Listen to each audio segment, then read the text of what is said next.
Monsieur le secrétaire général, Excellences, Mesdames et Messieurs, je remercie le secrétaire général de l'Organisation des Nations Unies, M.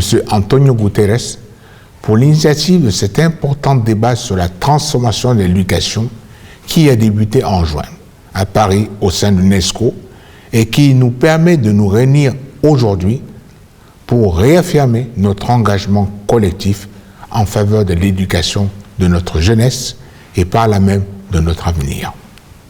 Cette initiative intervient dans un contexte international complexifié et fragilisé par les crises tant sociales qu'économiques, climatiques, sécuritaires, sanitaires. Dans de telles circonstances, le monde attend de nous des actions concrètes. Nos déclarations doivent se transformer en engagement.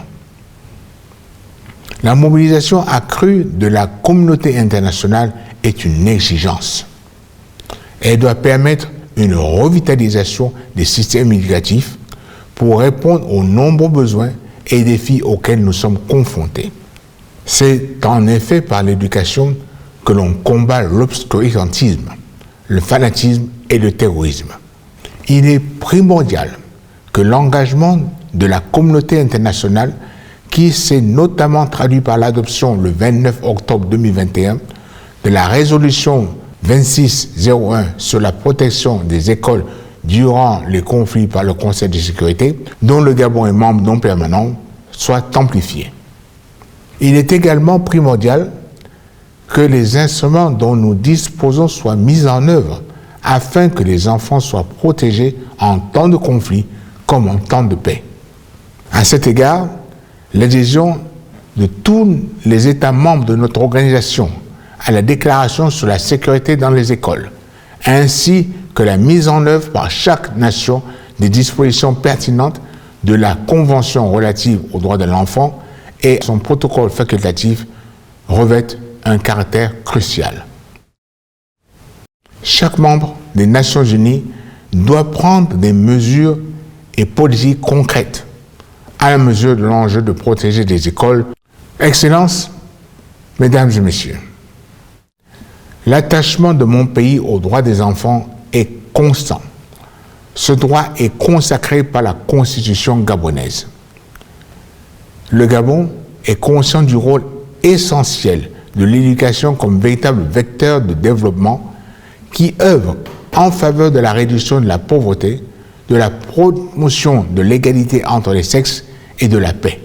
Le Gabon continuera donc de fixer ses objectifs nationaux en matière d'éducation, notamment de politique d'éducation à l'environnement, de programmes d'enseignement innovants, de formation des enseignants et de gestion des écoles. Ceci conformément au programme de développement durable, à l'horizon 2030, à l'accord de Paris et à la déclaration de Berlin sur l'éducation au développement durable. Champion de la lutte contre le changement climatique, comme l'atteste notre statut de pays à haute couverture forestière, de faible déforestation et d'absorbeur net d'émissions de carbone, mon pays salue le partenariat de l'UNESCO pour une éducation verte, qui constitue une réponse concrète aux urgents appels à l'action lancés par les jeunes afin que chaque apprenant acquiert les connaissances, les compétences et les valeurs requises pour contribuer à la transition écologique, à la lutte contre le changement climatique et à la promotion du développement durable. Pour finir, Excellences, Mesdames et Messieurs, je voudrais réitérer la nécessité de faire converger tous nos efforts en matière d'éducation de manière concertée, en renforçant la coopération internationale afin d'aboutir à la transformation appelée de nos vœux. Parier sur l'éducation des jeunes, c'est faire un pari gagnant pour l'avenir. Je vous remercie.